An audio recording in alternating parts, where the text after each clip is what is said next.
Today's news featuring Zelensky visiting London, Rudy Giuliani's presidential pardon scheme, hotels evicting homeless veterans, Macron, Musk meet in Paris, and much more interesting news. Welcome to this news edition of News Tidbits. The UK Prime Minister Rishi Sunak met with Ukrainian President Volodymyr Zelensky on Monday and committed to providing more air defense missiles and attack drones to Ukraine.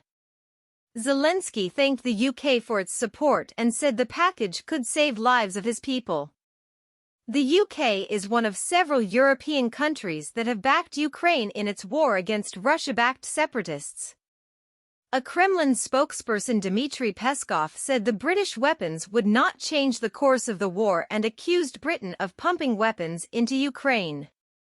He said the military assistance would lead to more destruction and complicate the situation for Ukraine.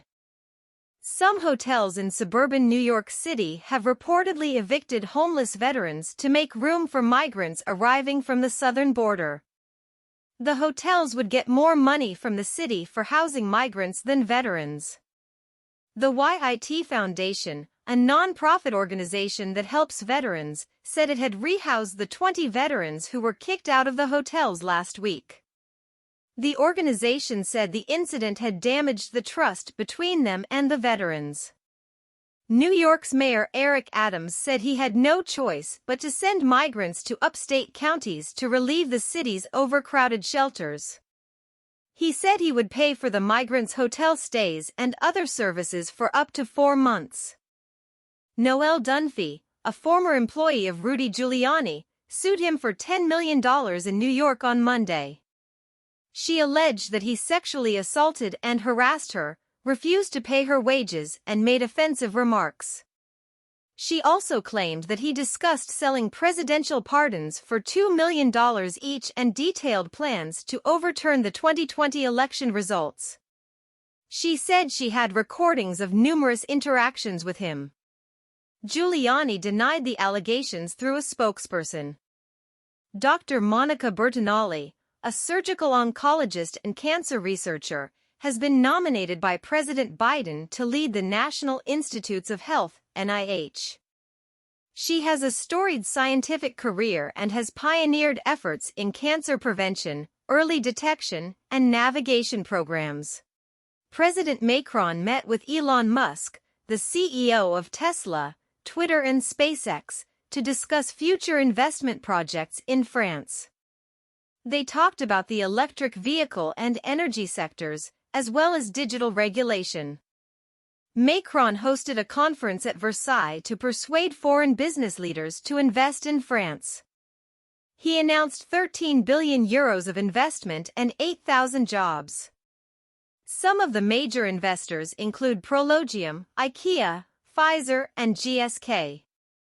Macron faced angry protests after signing his controversial pension reform into law. He was accused by the opposition of being a president for the rich. 2 people, Anthony Miller and Samika Mitchum, were accused of trafficking more than 1,500 grams of cocaine through South Carolina. They used a fake rubber stomach to conceal the drugs. The duo was pulled over by deputies on Interstate 85 during a proactive patrol. When asked about the apparent pregnant woman's due date, they gave inconsistent answers that aroused suspicion. Mitchum realized the officers were not convinced by their story and ran away from the car. The drugs she was hiding inside her fake belly fell out when she sprinted.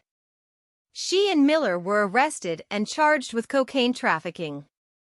Auschwitz Museum begins emotional work of conserving 8,000 shoes of murdered children killed in gas chambers at the former Nazi camp. The shoes are scanned, photographed and catalogued in a database. The aim is to keep them as close to how they were found as possible. The shoes reveal personal details of the victims and the scale of the atrocities. Some have names, addresses or traces of repairs.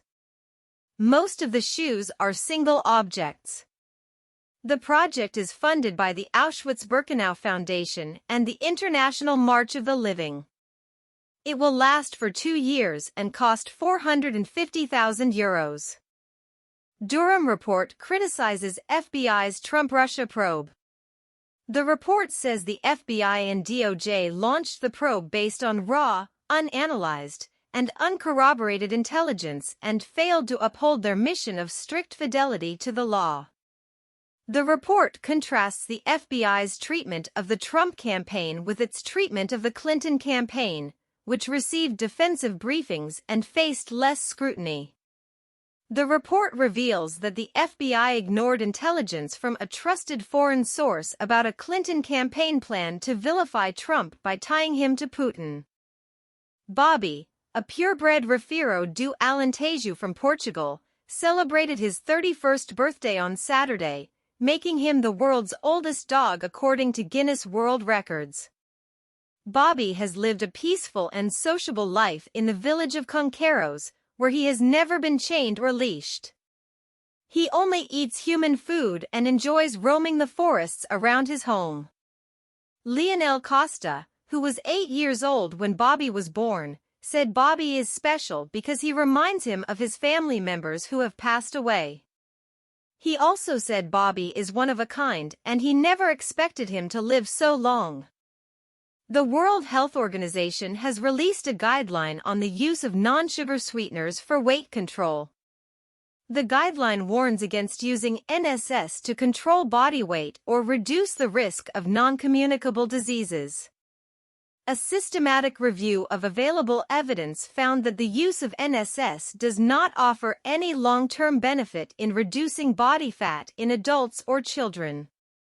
The review also suggests that there may be potential undesirable effects from long-term use of NSS, such as an increased risk of type 2 diabetes, cardiovascular diseases, and mortality in adults. Thank you for watching. Please support our efforts by liking and sharing the videos. Don't forget to subscribe to get our regular updates.